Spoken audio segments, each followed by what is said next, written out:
You know, tap water is one of those things that I think most people, including myself, really take for granted. I mean, you just set it up with a utility company, you make sure you pay the bill every month, you turn the knob, and the water comes out.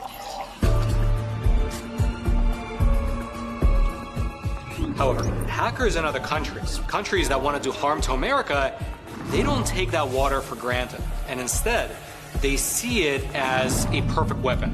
A weapon that can be used to kill, injure, or perhaps dehydrate a fairly large area. And this is no longer the realm of science fiction. And it's no longer a threat that we might have to look forward to in the next decade. Instead, physical infrastructure is now fair game for state-sponsored hackers who have the capabilities to, among other things, poison the water supply. With the stroke of a few keys on a computer keyboard, you can have Chinese, Russian, Iranian, North Korean hackers taint the very water that comes out of our taps. And this is really all part of a new global battlefield where world powers, they no longer just compete using direct kinetic warfare. Instead, they're constantly trying to, under the surface, exploit each other's weaknesses. So today, let's peel back the veil just a little bit and get a glimpse into these water wars, as well as some advice that you might take to protect both yourself and your family.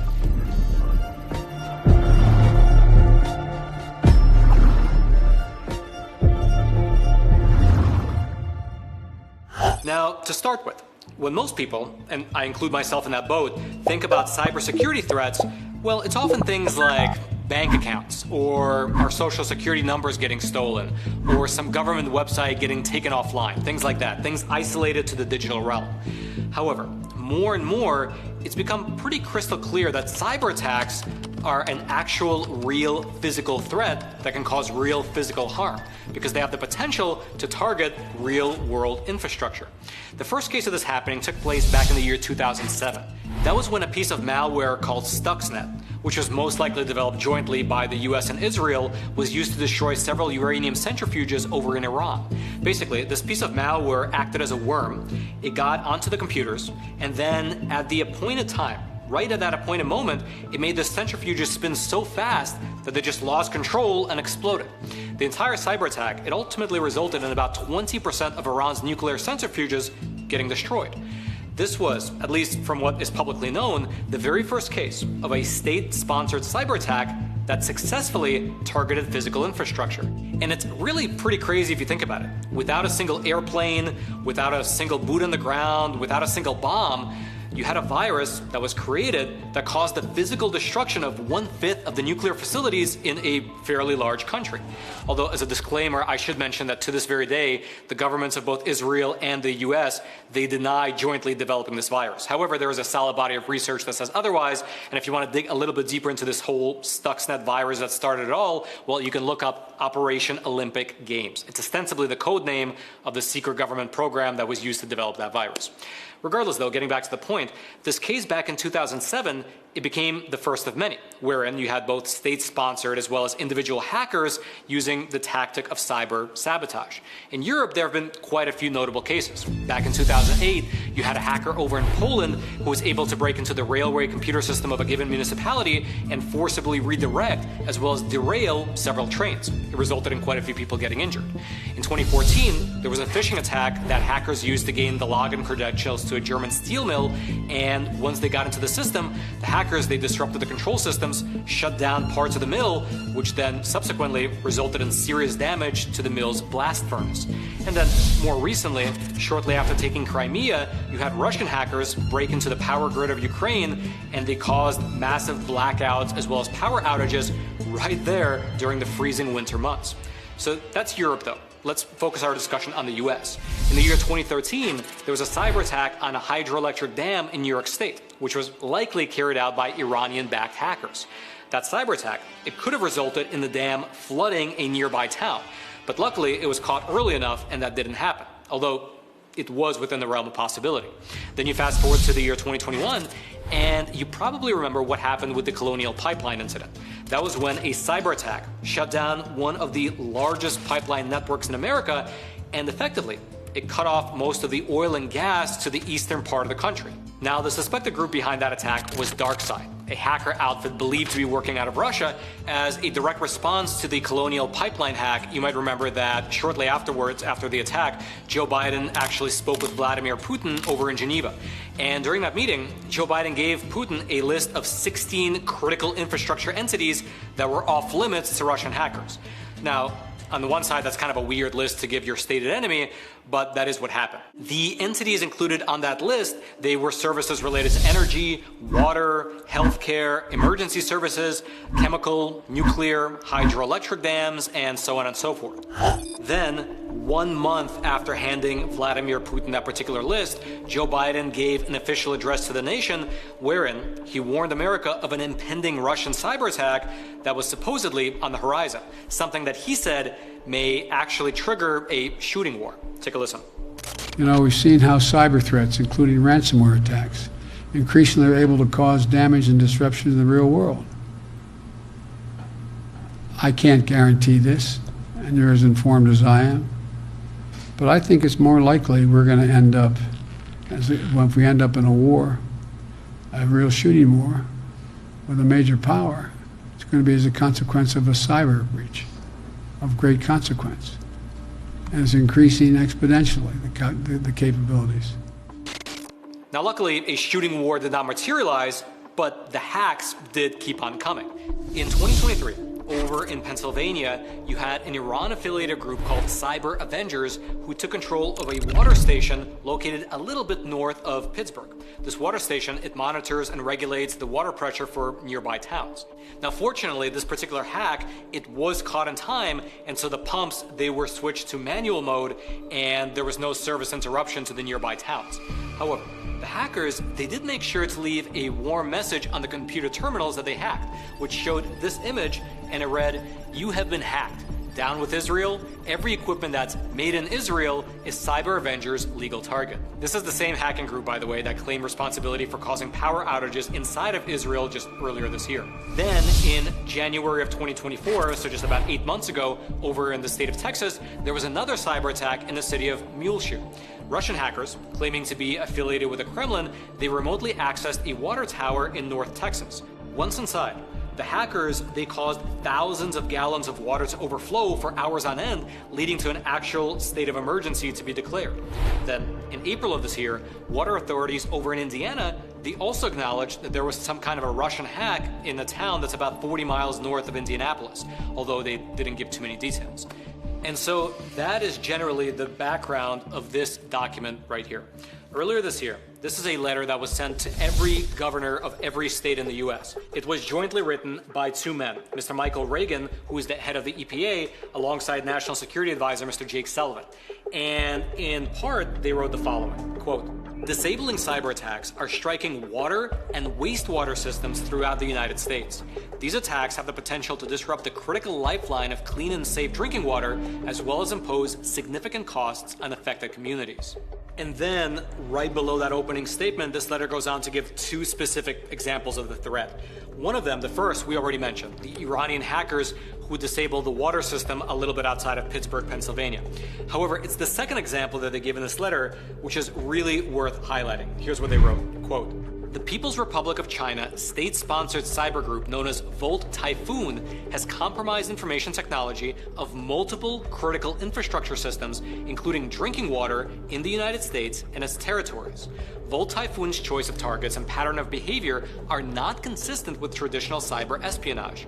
Federal departments and agencies assess with high confidence that Volt Typhoon actors are pre-positioning themselves to disrupt critical infrastructure operations in the event of geopolitical tensions and/or military conflicts."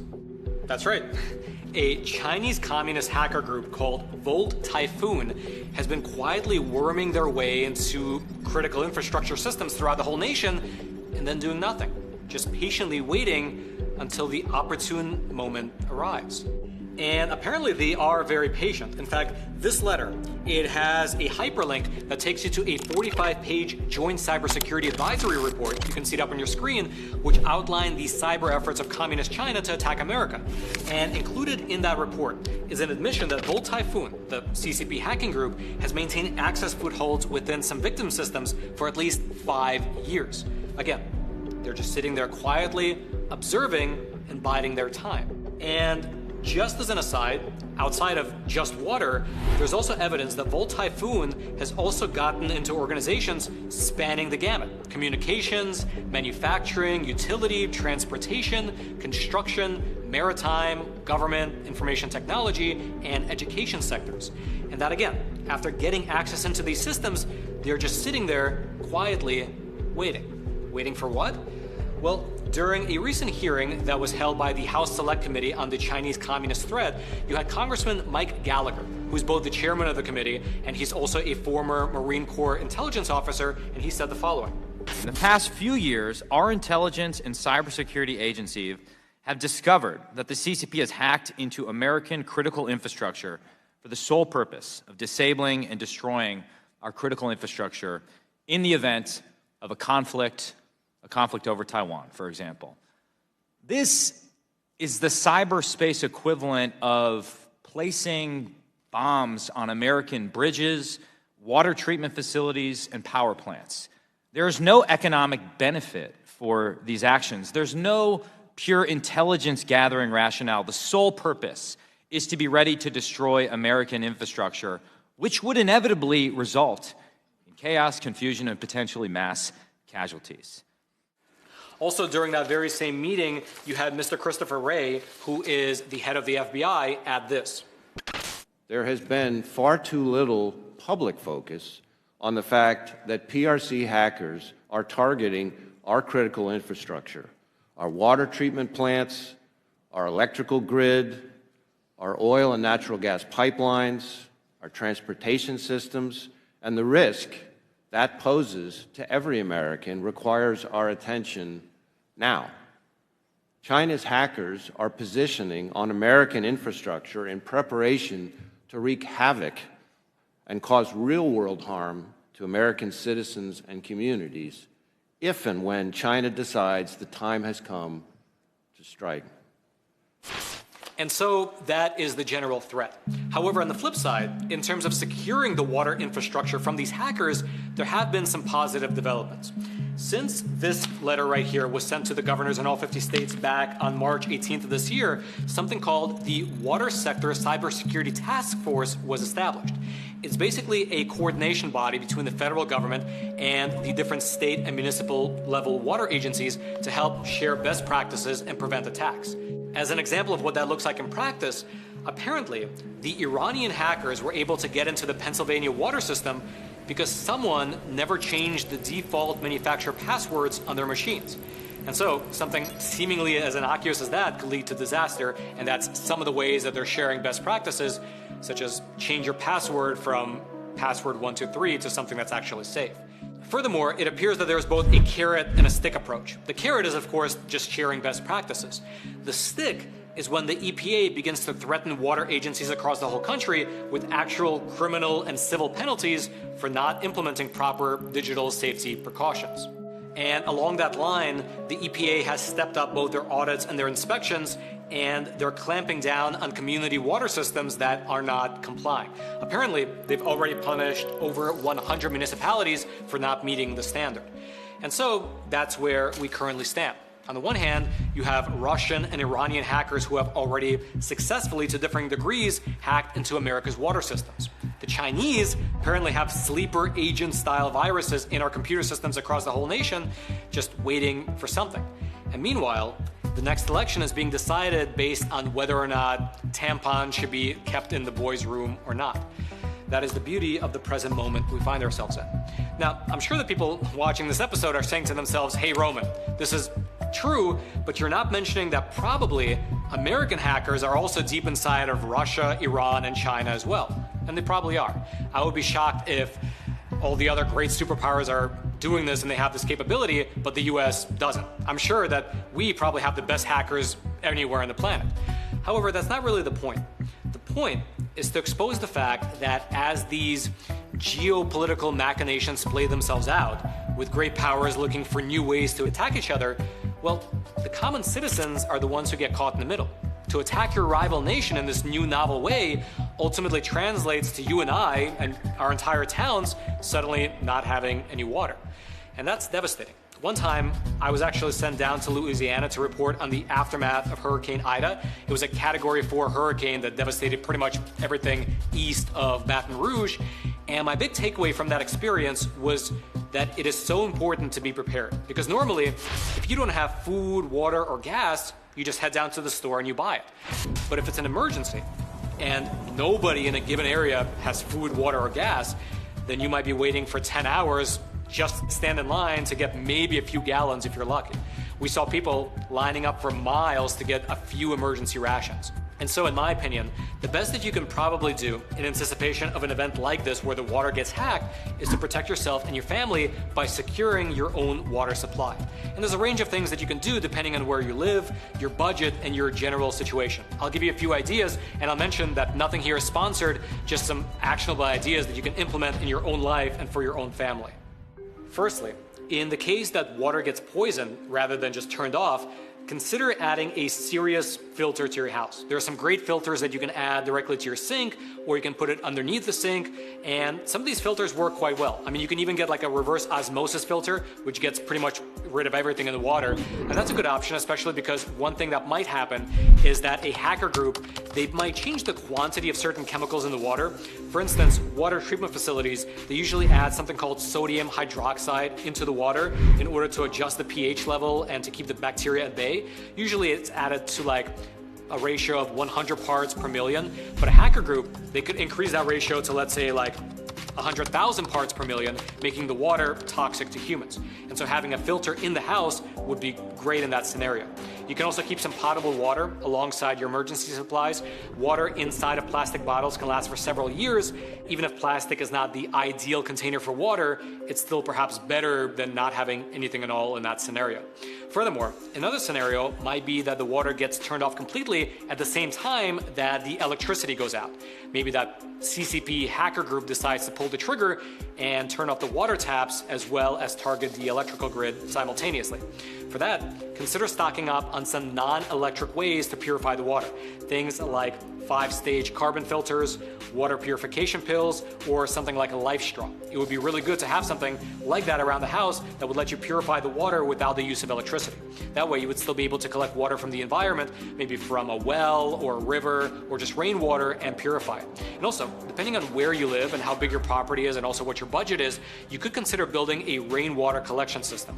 I've been looking into it myself, and it seems like a good idea. It's a bit expensive and it's a bit of a project, but if you commit, you would legitimately become completely water independent. Not just in case of emergency, but just in general. In fact, I recently watched a great YouTube video tutorial where a guy, he went through step by step in terms of the process of building a rain collection system in his own backyard. I'll throw a link to that video down in the description box below, but do note, as ridiculous as it sounds, it's actually illegal in some states to build rainwater harvesting systems, and so check your local laws.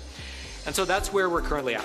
Iranian, Russian, and Chinese hackers are targeting our water supply. In the case of Iran and Russia, they've already successfully done some test runs. The Chinese apparently have a knee-deep grip into our infrastructure systems, and they're just waiting for orders to attack. And our federal government is apparently on it, which is exactly why I would recommend that you take your own precautionary steps now in order to protect both yourself as well as your family.